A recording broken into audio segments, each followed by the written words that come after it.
Hubungan ekonomi dan perdagangan Indonesia-Pakistan kian menggeliat dan menunjukkan kecenderungan positif bahkan saat pandemi COVID-19 melanda. Lantas bagaimana bentuk kerjasama Indonesia dengan Pakistan ke depan untuk meningkatkan hubungan bilateral kedua negara? Saya akan membahasnya dengan Duta Besar Pakistan untuk Indonesia, His Excellency Muhammad Hassan. Good afternoon, His Excellency. Good afternoon. How are you? Alhamdulillah, all good. Thank you for having CNN Indonesia here. So I'm going to straight to the first question. What do you think about Indonesia and Pakistan relation from your own perspective? We have had so far signed, I think, more than 3 dozen agreements for bilateral relations in different fields, starting from agriculture, political, economic, and many others, defense relationships and everything. So if you ask me about the political relationship, we have excellent relationship bilaterally as well as at the international fora, in regional forums, in the OIC, at the UN, everywhere we have commonality views on all major international issues. Economic relationship is also coming up, but of course it is not up to that level where it should be, but it is progressing. Do you think what will be the future between two countries? I see a very promising future for our relationship because, you know, the realization from both sides that this partnership is in the interest of the both states and the people of the both countries. So that is there. Well, I could say that that is evident from the number of high-level contacts which we have had since the establishment of the two countries.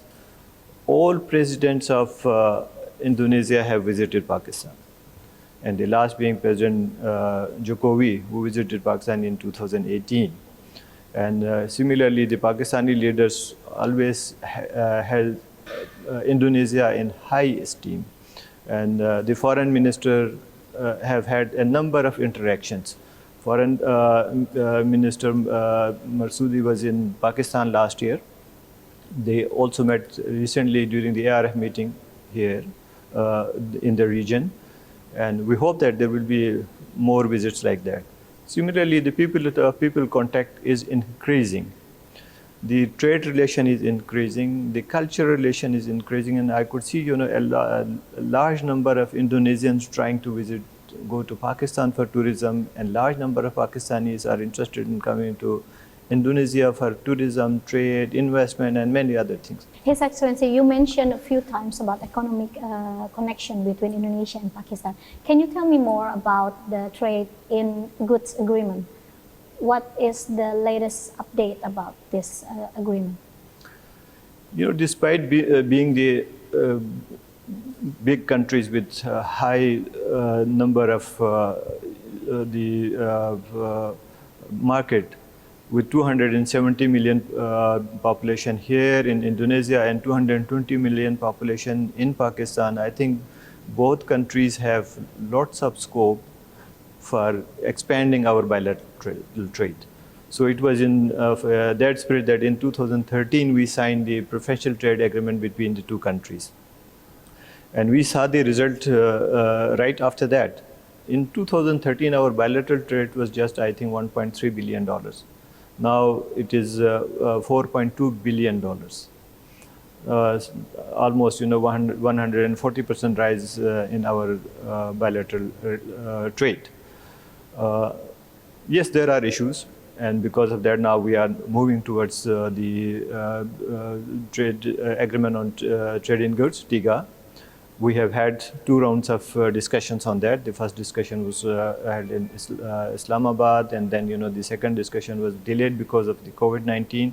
But finally, we held it online during the pandemic, and we hope that the third round of the discussion will take place very soon, and that will help us moving from PTA to eventually to a free trade agreement. Why it is needed is because, you know, at the moment, although the trade is increasing, but it is not up to that level where it should be. The potentials are much high. So we hope that, you know, after signing TIGA and then finally maybe moving to free trade agreement, we will have rather, you know, multiply our trade between the two countries. Okay. In terms of export value, can you mention like what kind of goods that Pakistan need from Indonesia and vice versa? You see, our trade pattern is basically, probably I could say that is dictated by our culture and our weather system and others. Since Indonesia is rich in the areas which is not available in Pakistan because of being an equatorial region, so basically palm oil is the major import which Pakistan gets from Indonesia. We are, I think, the sixth or fifth largest importer of palm oil from Indonesia, actually. Last year, we imported palm oil worth about more than $3 billion. So that is there. Then, we also import coal and other energy sources, and there are many other things which we import. In fact, if I talk about the preferential trade agreement, there are 230 items on which Indonesia provides preferential treatment to Pakistan for import, out of which about 90 items are zero tariff. So that's a big incentive for Pakistani importers to import from Indonesia.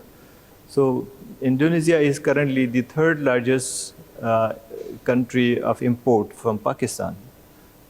You can well imagine, it's after the EU and China, it's Indonesia from where we import. Similarly, Pakistan also has a lot of items to be exported to Indonesia. It's mainly because of being an agrarian society. We have textile, we have wheat, we have rice, and citrus fruits.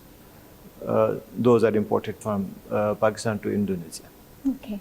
So what would be the other sector rather than economy that can make our relation would be like more comprehensive for both think, countries? yes, there are many sectors which can, augment our relationship, but I could think of or rather mention about two important segments. One is investment and the other one is tourism. There are enough potential in Pakistan as well as in Indonesia for the investors from both sides to invest in priority sectors and make money for themselves and also increase trade between the two countries. There are already a number of Pakistani investors who are here investing in Indonesia, and they're happy about it because the investment climate here is conducive for them. So they are investing in palm oil, they are investing in many others, in fact, agriculture and many other sectors. Similarly, Pakistan, as I told you, is a market of 220 million population. So, and it's a big market actually. So we are encouraging Indonesian investors to go and see by themselves and invest in that.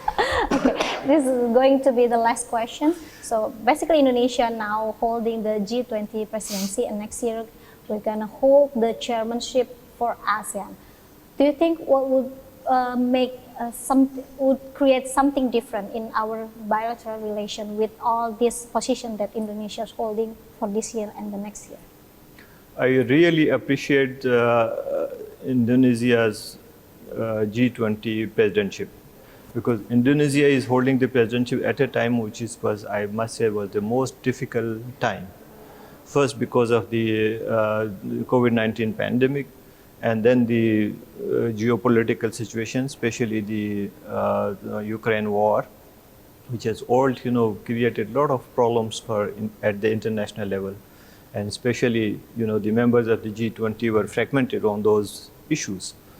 But I think the way Indonesia has steered the leadership of the group for the last 1 year, which will be culminated next month after the summit, I think that was great, and it was marvelous.